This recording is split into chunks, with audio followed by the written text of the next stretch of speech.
رسول اکرم صلی اللہ علیہ وآلہ وسلم کی بیٹی سیدہ فاطمہ رضی اللہ تعالی عنہا کا جب نکاح ہوا تو آپ صلی اللہ علیہ وآلہ وسلم نے انہیں تیار کیا۔ سنن نسائی کی روایت، سنن ابن ماجہ کی روایت ہے، جہزہما بہا ووسادہ محشوہ اذخرا وقربہ، آپ نے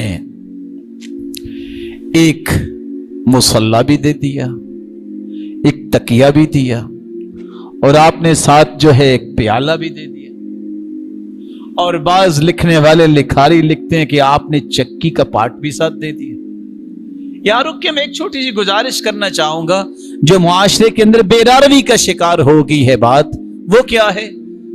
کچھ لوگ اس قدر دنیا کے نشئی ہوتے ہیں، ان کو نہ کسی کے ایمان کی قدر ہے، نہ کسی کی نیکی کی قدر ہے۔ وہ لسٹیں بنا کے بھیج دیتے ہیں، یہ جہیز دو گے تو نکاح ہوگا، بیٹی کا رشتہ لیں گے، وگرنہ نہیں۔ یہ دنیا کے نشے میں دھت ہونے والے کو یہ اسکاج سمجھ آ جائے، جس نے پرورش کر کے تربیت کر کے 15 سے 18 سے 20 سال بعد بیٹی حوالے کر دی ہے، اس نے چھوڑا کیا ہے؟ جس نے اپنے دل کا ٹکڑا دے دیا ہے، اس نے رکھا کیا ہے؟ الرجال قوامون علی النساء، یہ مردوں کی ذمہ داری ہوتی ہے، اپنے گھر بنائیں، سجائیں اور پھر بیاہ کے لائیں۔ یہ جہیز کا مطالبہ کرنا، یہ سرحد پار ہندوؤں کا ہوتا تھا۔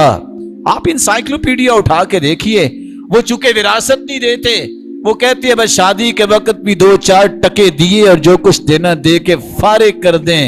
اسلام کہتا ہے نہیں، اسلام کہتا ہے وراثت مرد کو ملے گی تو عورت کو بھی ملے گی، اور ساری زندگی اپنے والدین جو ہیں اپنی اولادوں کو دیتے رہتے ہیں۔ یہ تو اسلام کا یہی تو کلچر ہے خوبصورت۔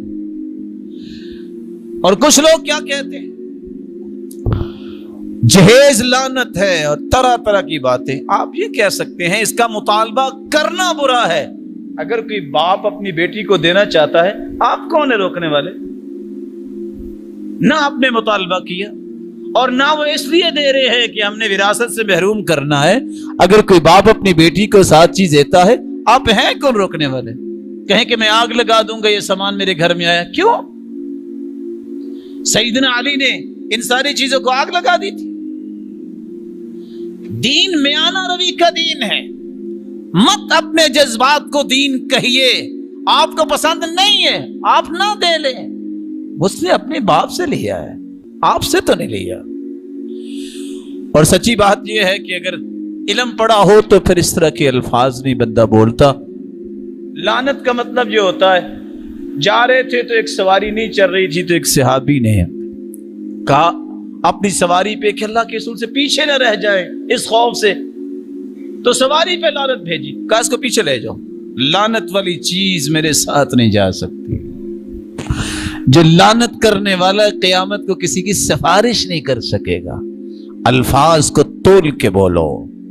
اس لیے ان دونوں رویوں کو سمجھیے۔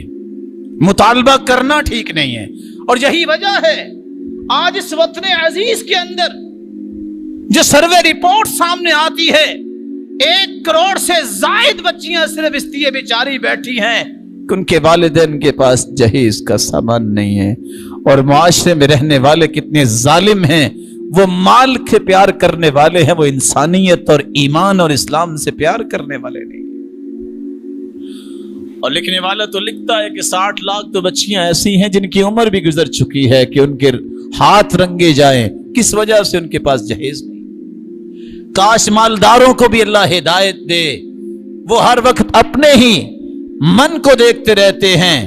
کاش عمر بن عبدالعزیز کا وہ منہج ان کو یاد آ جائے، جب ان کے زمانے میں مال اکٹھا ہوا زکوٰۃ کا تو کہا فقیروں کو دو، ختم ہو گئے فقیر۔ کہا مسکینوں کو دو، کہا ختم ہو گئے مسکین، سب کو دے دیا۔ کہا بازاروں میں نکل کے اعلان کرو کسی کا قرض ہے تو ادا کر دے، کہا کسی کا قرض رہا ہی نہیں ہے۔ کہا اعلان کرو کسی کی شادی ہونے والی ہے تو اس کی شادی کر دے، لوگوں کی شادیاں کی۔